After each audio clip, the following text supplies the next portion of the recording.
Hello guys, welcome to my physical classes में आपका बहुत बहुत स्वागत है। आज हम आपको जीव यांत्रिकी और खेल बायोमैकेनिकल एंड स्पोर्ट्स के बारे में अध्ययन कराएंगे, जिसमें हम पहले इसकी भूमिका के बारे में समझेंगे। इंट्रोडक्शन, जीव यांत्रिकी का इंट्रोडक्शन के बारे में पढ़ेंगे। जीव यांत्रिकी दो शब्द जीव और यांत्रिकी के मेल से बना है। जीव का अर्थ है सजीव वस्तुएं और यांत्रिकी का अर्थ है भौतिकी का क्षेत्र, अर्थात शरीर की गतियों से संबंधित पावर। खेलों में जीव यांत्रिकी की आवश्यकता और महत्व। फर्स्ट पॉइंट, प्रदर्शन में सुधार।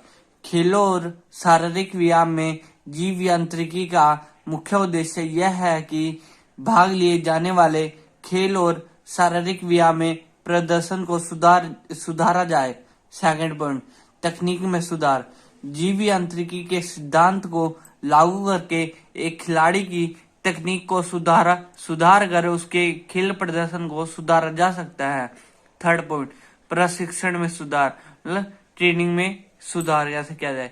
किसी भी खिलाड़ी की तकनीकी अपूर्णताओं के विश्लेषण द्वारा प्रशिक्षण उस खिलाड़ी के सुधार हेतु आवश्यक प्रशिक्षण के प्रकार की पहचान करता है।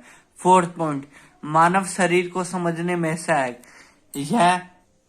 यह ऐसा विज्ञान है जो यह वर्णन करता है कि मानव शरीर क्यों और कैसे उस ढंग से गति करता है।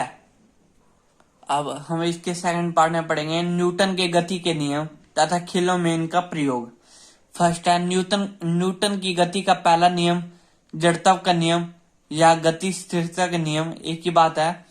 यह गति का पहला नियम है। इस नियम के अनुसार एक स्थिर वस्तु तब तक स्थिर अवस्था में रहेगी व एक गतिशील वस्तु तब तक गतिशील अवस्था में रहेगी जब तक उस पर भारी फोर्स नहीं लगाया जाता। कहने का मीनिंग है जब तक हम एक वस्तु पर कोई भारी शक्ति नहीं लगाएंगे तब तक वह वस्तु वही की वही रहेगी। जब हम उस पर फोर्स लगाएंगे तब वह आगे खिसकेगी। खेलों में इसके अनेक उदाहरण हैं, जैसे रोइंग, हैमर थ्रो, कुश्ती में विरोधी को ऊपर उठाना आदि। सेकंड, त्वरण का नियम।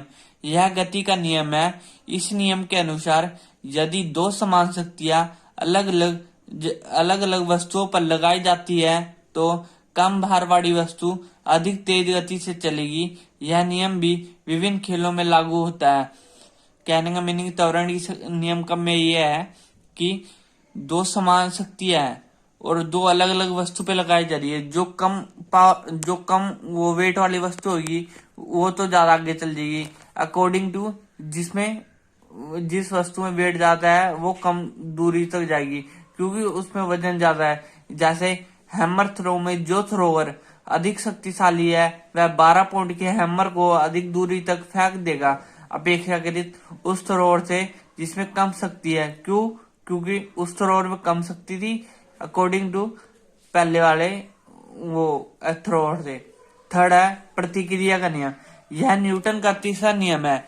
इस नियम के अनुसार प्रत्येक क्रिया की हमेशा बराबर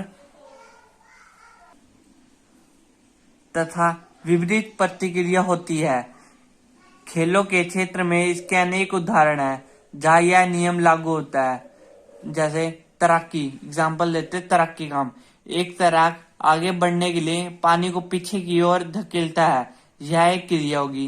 पानी तैराक को आगे की ओर उतनी ही शक्ति से धकेलता है, यह प्रतिक्रिया। कहने का मीनिंग है जब एक तैराक पानी में तैरता है वो आगे बढ़ने के लिए पानी को पीछे करता है और पानी जो ना उतनी ही शक्ति से उसे आगे की ओर फेंकती है। तो ये एक एग्जाम्पल हो गया खेलों के क्षेत्र में। सेकंड एग्जाम्पल हम लेते हैं शूटिंग का। जब बंदूक या पिस्टल से हम फायर करते हैं तो वह आगे की ओर जाएगी, ये तो होगी क्रिया। जब गोली जो है ना बंदूक उतनी तेजी से जो है ना पीछे की ओर मारती है, ये होगी प्रतिक्रिया। उसी समय बंदूक या पिस्टल पीछे की ओर धक्का मारती है, ये प्रतिक्रिया। अब हम पढ़ेंगे संतुलन के प्रकार, टाइप ऑफ इक्विलिब्रियम। यह दो प्रकार के होते हैं। फर्स्ट, स्थिर संतुलन। स्थिर संतुलन तब होता है जब वस्तु पर कोई भारी बल नहीं लगता और वही रखी होती है। उदाहरण के लिए एक मेज में पुस्तक रखी है, जब तक उस पर कोई भारी शक्ति नहीं लग जाएगी, जब तक उस पर भारी कोई फोर्स नहीं लगता, तब तक वह पुस्तक वही रहेगी। यह स्थिर संतुलन का एग्जाम्पल हो गया। खेलों के क्षेत्र में इसके अनेक उदाहरण हैं, जैसे क्रिकेट में एक बल्लेबाज द्वारा अपनाई गई मुद्रा, शुरुआती ब्लॉक पर एक तेज धावक द्वारा अपनाई गई मुद्रा। सेकंड है गतिशील संतुलन। यह वह अवस्था है जब वस्तु पर कोई भारी शक्ति लगने के बाद वह वस्तु आगे गति करती है।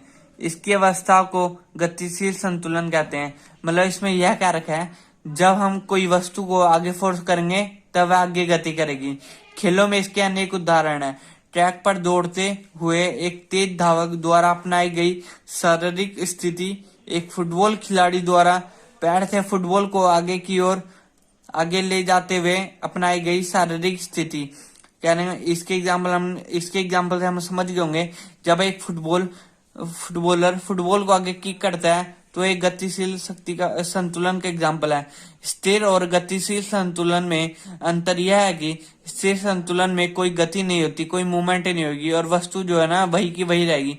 परंतु गतिशील संतुलन में वस्तु जो है ना मूवमेंट करती है, वह आगे की ओर चलती है। घर्षण, अब हम पढ़ेंगे घर्षण और खेल, फ्रिक्शन एंड स्पोर्ट्स के बारे में। किसी वस्तु की गति का विरोध करने वाले बल को घर्षण कहते हैं। घर्षण एक चल रही वस्तु को गति को धीमी कर देती है। मतलब घर्षण करते हैं एक वस्तु की मूवमेंट को जो है ना धीमी कर देती है। घर्षण से गर्मी भी पैदा होती है। यदि आप अपने दोनों हाथों को जल्दी जल्दी रगड़ते हैं तो वह आपको गर्मी महसूस करते हैं। अब हम पढ़ेंगे घर्षण के प्रकार। टाइप ऑफ फ्रिक्शन, यह 4 प्रकार के होते हैं। फर्स्ट, स्थिर घर्षण, स्टैटिक फ्रिक्शन। इस प्रकार के घर्षण में एक वस्तु को एक स्थान पर रोक दिया जाता है और उसे चलने या फिसलने नहीं दिया जाता। कहने का मीनिंग है, कोई भी वस्तु है उसको जो है ना वहीं पर रोक दिया जाता है, ना हो तो वो आगे बढ़ सकती है ना ही पीछे चल सकती है, उसको कहते हैं स्थिर घर्षण। सेकंड प्रकार का घर्षण कौन सा? स्लाइडिंग घर्षण। जब एक वस्तु दूसरी वस्तु पर फिसलती है तो उसे स्लाइडिंग कहते हैं। स्लाइड मतलब फिसलना। जब एक वस्तु जो है ना दूसरे वस्तु पर फिसल जाती है तो उसे स्लाइडिंग घर्षण कहते हैं। थर्ड है रोलिंग घर्षण। रोलिंग घर्षण यह तब होता है जब एक पहिया या बेलाकार वस्तु एक सतह के संपर्क में हो और इसके साथ घूम रही है। इसका बल कई कारणों पर निर्भर करता है। रोलिंग में ये होता है, एक कोई वस्तु है और वो जो है ना किसी सतह पर गोल गोल घूम रही है, ठीक है, उसका होता है रोलिंग घर्षण। फोर्थ प्रकार का है द्रव घर्षण, वायु और जल प्रतिरोधी। द्रव घर्षण को बाधा के रूप में भी जाना जाता है। यह घर्षण तब होता है जब एक तरल एक वस्तु के संपर्क में आती है और वस्तु की गति में बाधा पैदा करती है। कहने का मीनिंग इसमें यह है, जब हम पानी में तैर रहे हैं, मान लो पानी में तैर रहे हैं तो अगर हम पानी में खड़े रहेंगे तो हमें वो बाधा पैदा करेगी, आगे जाने नहीं देगी। इसका एग्जाम्पल है जैसे तैरना, गोताखोरी, हवा में उड़ना, ऊंची छलांग आदि। बच्चों, जो आज हमने नोट्स में लिखा है उसको नोट कर लेना। Thank you for watching my video.